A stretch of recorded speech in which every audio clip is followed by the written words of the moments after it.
السلام عليكم يا عم. هذه شركة الامتياز، معي حوالة قديم أشياء استلمها. وعليكم السلام. على طول ما يهمك، معك البطاقة الشخصية ورقم الحوالة. أيوة معي رقم الحوالة، لكن بطاقة شخصية ما فيش معي. طيب يا ابني، معك جواز؟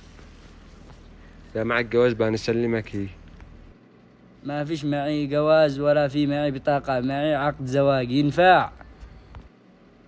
لازم يا ابني بطاقة ولا جواز؟ لازم. عقد الزواج هذا يا ابني يدخلوا به فندق بس بس حوالات، مش افتتاح فندق.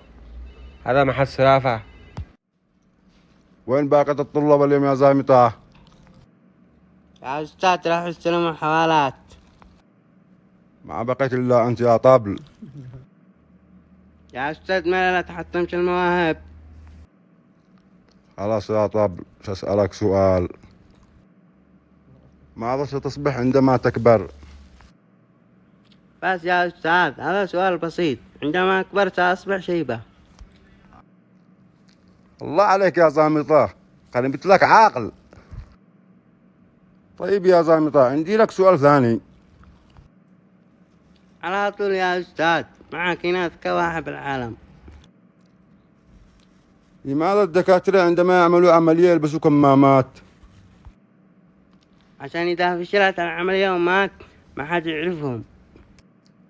الله عليك يا طبل، من اليوم ولا أشي أشوف صورتك في المدرسة، أنت مفصول.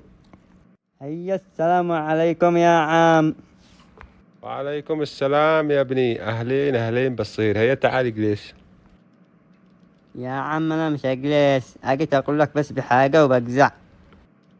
هيا اتكلم يا ابني، اتكلم. خير، خلينا قبل وزارة عندك تشي زواجة على طول، أنا مستعد. لا يا عام، أنا أجيت أقول لك إن أنا معشش بنتات.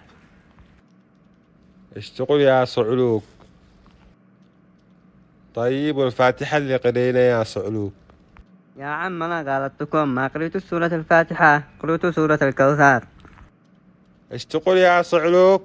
يلا اطلع من بيتي، ما نشي السعاليك، يلا.